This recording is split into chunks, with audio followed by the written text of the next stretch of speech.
پیدائشی طور پر انسان نہ تو فرشتہ ہے اور نہ ہی شیطان، لیکن اپنے اعمال کی بدولت فرشتے سے بہتر بھی ہو سکتا ہے اور شیطان سے بدتر بھی۔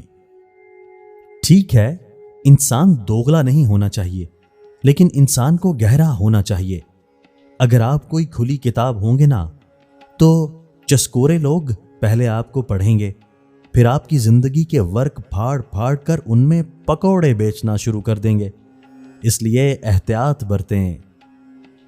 ہمیشہ اس وقت بولیں جب آپ کو احساس ہو کہ آپ کے الفاظ جو آپ کہنے جا رہے ہیں آپ کی خاموشی سے زیادہ خوبصورت ہیں۔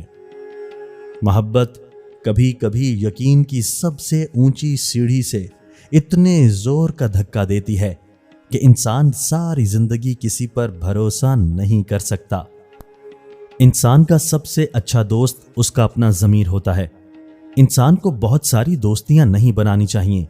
دوست بے شک ایک ہو لیکن سب کی کمی پوری کر دے، ایسا دوست جو آپ کو خود سے زیادہ اچھے سے جانتا ہو۔ زندگی میں بعض اوقات کسی تکلیف کا آنا آپ کو بہت سی تکلیفوں سے بچانے کے لیے ہوتا ہے۔ وہ ایک دھکا آپ کو بہت سے دھکوں سے بچانے کے لیے ہوتا ہے۔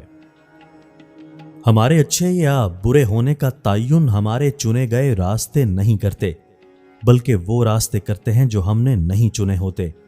وہ فیصلے انتخاب کرتے ہیں جو ہم نے میسر ہونے کے باوجود نہیں لیے ہوتے۔ کتنے لوگ ایسے ہیں جو زمین پر مشہور مگر آسمان پر گمنام، اور کتنے لوگ ایسے ہیں جو زمین پر گمنام اور آسمان پر مشہور ہیں۔ عزت تقویٰ سے ہے، قوت سے نہیں۔